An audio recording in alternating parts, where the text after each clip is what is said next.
Kama unaenda kwa maandamano unabeba mawe na sijui panga na marungu, wewe si mtu ya kuandamana, wewe tutakushughulikia.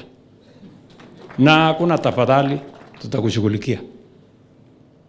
Yes. Kwa sababu we want a peaceful country. Uwezi kuwa unajifanya unaenda maandamano, unaenda kuharibu mali ya watu, unachoma mali ya watu, unaumiza watu wengine. That is not acceptable. Na hawa viongozi wanaendesha hiyo maneno, wajipange vizuri,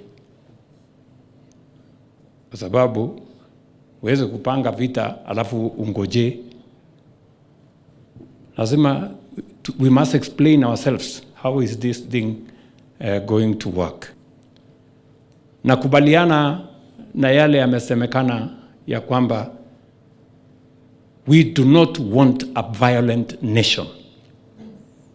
Shida ya dunia hii, mtu akikosa mpango, akikosa akili, kama akili yake ni kidogo, anatafuta fujo.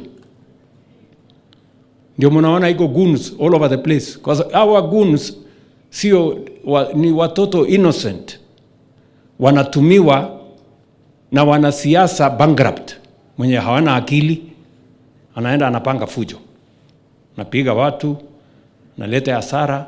So Bwana Murkomen na jeshi yako ya polisi, goons wote wanyoroshwe kiboko, kwa sababu na watafutwe wale wenye kulipa hawa watoto. Yes, watafutwe, kwa sababu huwezi kuacha mtoto yako nyumbani, unaenda kulipa mtoto ya mwingine, unampatia mawe, unampatia panga, rungu, aende apigane na watu wengine. Why? Na sisi ni nchi ambayo tuko na taratibu, tuko na heshima, tunafuata sheria. Sisi ni watu ambao wanaamini demokrasia.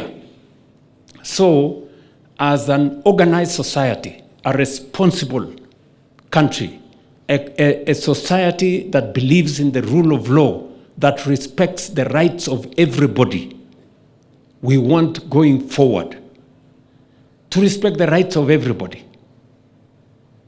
Mimi nimeamua ya kwamba katika taifa letu la Kenya, hata wale walifanya maandamano 2017 huko na hawa wengine wote,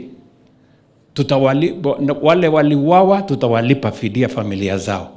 Wale ambao walipoteza mali yao tutawalipa.